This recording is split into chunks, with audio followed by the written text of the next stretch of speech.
নিয়ে এসেছি চিকেনের একটা দারুণ রেসিপি, ধনিয়া চিকেন বা হরিয়ালি চিকেন, যেটা কিন্তু বানানো ভীষণ সহজ। আর আর শীতকালের দিনে তো সবাই খেতে চাইবেই, তাই স্কিপ না করে তোমরা পুরোটা দেখতে থাকো।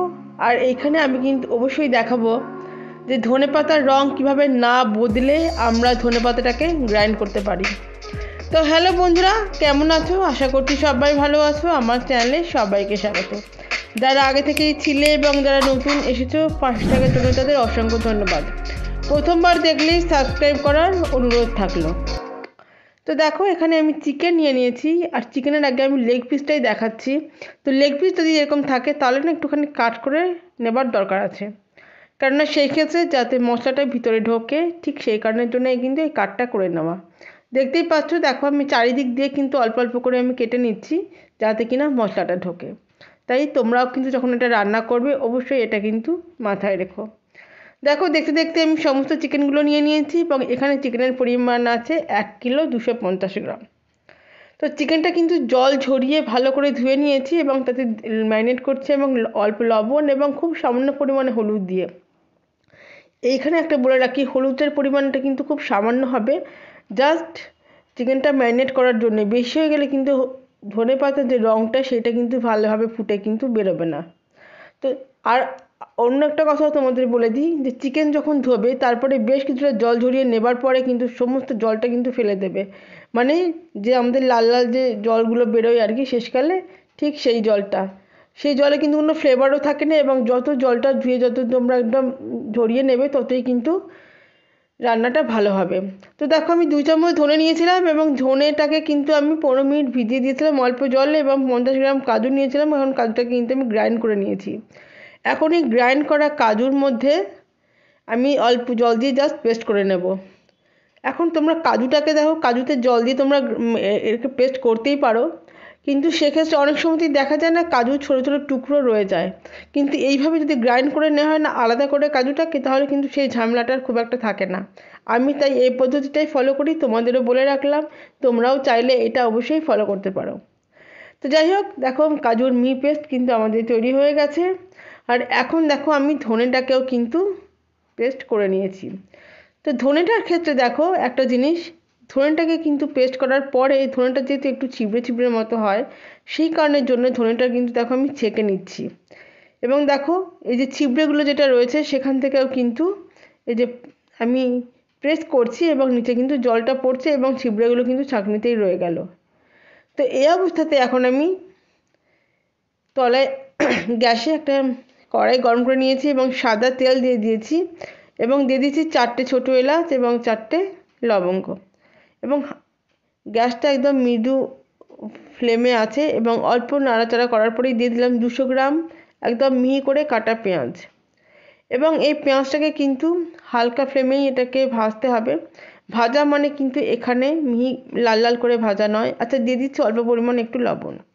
এখানে ততক্ষণ পর্যন্ত এটাকে ভাজবো যতক্ষণ না পর্যন্ত এখান থেকে জাস্ট হালকা একটু রং ধরে আসে।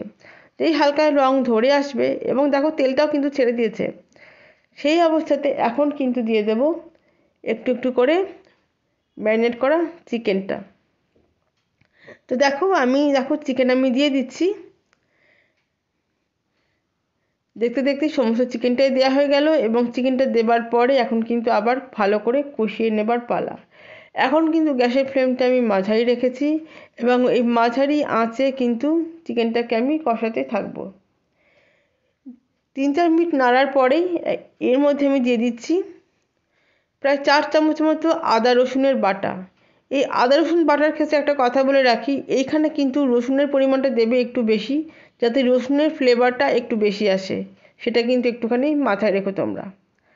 দেখো এইভাবে আরও মিনিট 4-5 ভালো করে নাড়তে থাকছি এবং এরপর থেকে কিন্তু আস্তে আস্তে করে এখান থেকে জল বেরোতে শুরু করে দেবে। এখন আপাতত দিয়ে দিলাম প্রথমে ধনে বাটার যে জলটা আছে সেই জলটা।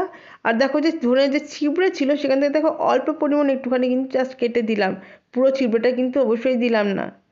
এবং এই অবস্থায় দেখো ভালো করে আমি মিশিয়ে নিচ্ছি এবং কষিয়ে নিচ্ছি এবং দেখতে দেখতে দেখো জল কিন্তু বেরোতে শুরু করে দিয়েছে এবং বেশ অনেকটা জলই কিন্তু বেরিয়ে গেছে। এই অবস্থাতে এখন একটু একটু করে আমি দিয়ে দেব 1 চামচ দেব ধনে গুঁড়ো এবং 1 চামচ দেবো আমি জিরের গুঁড়ো। তো ধনে গুঁড়ো জিরে গুঁড়ো দুটোই দেওয়া হয়ে গেল এবং হয়ে যাবার পরে কিন্তু আবার ভালো করে যথারীতি ভালো করে মিশিয়ে নিতে হবে, বা যদি বলো কষিয়ে নিতে হবে, ঠিক সেটাই। এখনো পর্যন্ত কিন্তু আলাদা করে কোনো রকম জল ব্যবহার করা হয়নি, এবং দেখো চিকেন থেকে যা জল বেরিয়েছে এবং এক্সট্রা করে যে আমরা ধনে গুঁড়ো যেগুলো দিয়েছি ঠিক সেইগুলোই কিন্তু এখানে রয়েছে, আলাদা করে কিন্তু কোনো জলের ব্যবহার এখানে করাই হয়নি।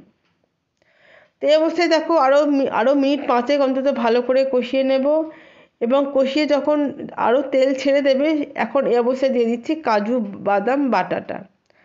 তো কাজু বাদাম বাটাটা দেওয়া হয়ে গেছে এবং দিয়ে কিন্তু ভালো করে নাড়িয়ে দিচ্ছি। এখন কিন্তু গ্যাসের ফ্লেমটা রাখতে হবে একদম লো ফ্লেমে, কেননা যেহেতু কাজু বাদাম বাটা কিন্তু তলায় লেগে যাওয়ার একটা ভীষণ সম্ভাবনা থাকে, সেই জন্য গ্যাসের লো ফ্লেমে গ্যাসকে রেখে কাজু বাদামটা দিয়ে কিন্তু চিকেনকে খুব ভালো করে এখন আমাদের নাড়তে হবে বা কষিয়ে নিতে হবে।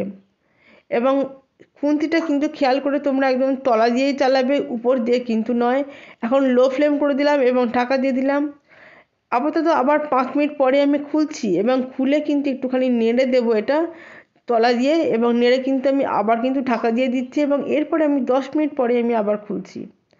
তো 10 মিনিট পরে খোলার পরেও দেখো আবার ভালো করে আমি একবার তলা দিয়ে ভালো করে নেড়ে নিচ্ছি। এখনও পর্যন্ত কিন্তু এক্সট্রা করে কোনো জল ব্যবহার করা হয়নি।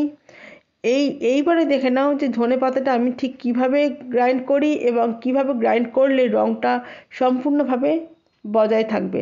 দেখো দিয়ে দিচ্ছি ফ্রেশ ধনে পাতা এবং বেশ কয়েকটা কাঁচা লঙ্কাটা অবশ্যই নিজের স্বাদ মতো দেবে। এখন তাতে দিয়ে দিচ্ছি দেখো বরফের কিউব বা বরফের টুকরো। এই বরফের টুকরো দিলে পরে তবেই কিন্তু ধনে পাতার রঙটা কিন্তু একেবারেই বজায় থাকবে। কেন জানো তো, ধনে পাতা যখন আমাদের গ্রাইন্ড করা হয় তখন কি হয় যে হিটটা তৈরি হয়। আর দিয়ে দিচ্ছি একটুখানি অবশ্যই লেবুর রস। তো লেবুর রসটা মোটামুটি অন্তত 1 চামচ মতো তো দেবেই, 1.5 চামচ দিলে পরে ভালো হয়। তো যখন আমরা গ্রাইন্ড করি তখন আসলে যে হিটটা বেরোয় সেই কারণের জন্য কিন্তু ধনে পাতার যে রঙটা কিন্তু একটুখানি চেঞ্জ হয়ে যায়, মানে সবুজ ভাবটা একটু কমে যায়। সেই জন্য বরফ দিলে পরে ঠান্ডা ভাবটা বজায় থাকে এবং টেম্পারেচার মেনটেন থাকে, সেই কারণের জন্য কিন্তু ধনে পাতার রঙটা একদম সবুজই থাকে। দেখো দেখতেই পাচ্ছ একদম রঙ কিন্তু এতটুকুও বদলায়নি। তোমাদের বলে দিলাম, এবং তোমরা এর পরে থেকে ধনে পাতার যে কোনো প্রিপারেশন করো না কেন এই কথাটা একটুখানি মাথায় রেখো। এদিকে দেখো আরও মিনিট 5-7 কেটে গেছে এবং এখন কিন্তু চিকেনটা প্রায় কুকই হয়ে গেছে। এই রান্নায় দেখতেই পেলে এখনও পর্যন্ত কিন্তু কোনো রকম আলাদা করে জল ব্যবহার করিনি এবং কোনো জল আলাদা করে ব্যবহার করার এখানে দরকারও পড়বে না। আচ্ছা, এখন দিয়ে দিচ্ছি 1 চামচ গোলমরিচের গুঁড়ো। তো গোলমরিচ গুঁড়োটা দিয়েও দেখো বেশ ভালো করে প্রথমে মিশিয়ে নিচ্ছি এবং মিশিয়ে কিন্তু আর একটুখানি কষিয়ে নিচ্ছি, মানে আরও 2-3 মিনিট। এই রান্নাটা কিন্তু পুরোটাই হবে কিন্তু মানে বেশিরভাগটাই হবে অন্তত কাজু বাদাম বাটাটা দেওয়ার পরে থেকে হবে কিন্তু লো ফ্লেমে, এবং সেটা কিন্তু মাথায় রাখবে যাতে তলা থেকে লেগে না যায়। দেখো দেখতে দেখতে 2-3 মিনিট হয়ে গেছে এবং এখন দেখো সেই ধনে পাতা বাটা যেটা আছে সেটা কিন্তু এবারে আমরা দিয়ে দিলাম। এই ধনে পাতার যে বাটাটা দিলাম এবং এরপরে কিন্তু আর মিনিট 2 কি কুক করতে হবে, আর কিন্তু খুব একটা বেশি কুক করার একদমই প্রয়োজন নেই। আর এই অবস্থাতে এখন দিয়ে দিতে হবে একটুখানি ব্ল্যাক সল্ট, তাহলে কিন্তু রান্নার স্বাদটা অনেকটা বেড়ে যাবে।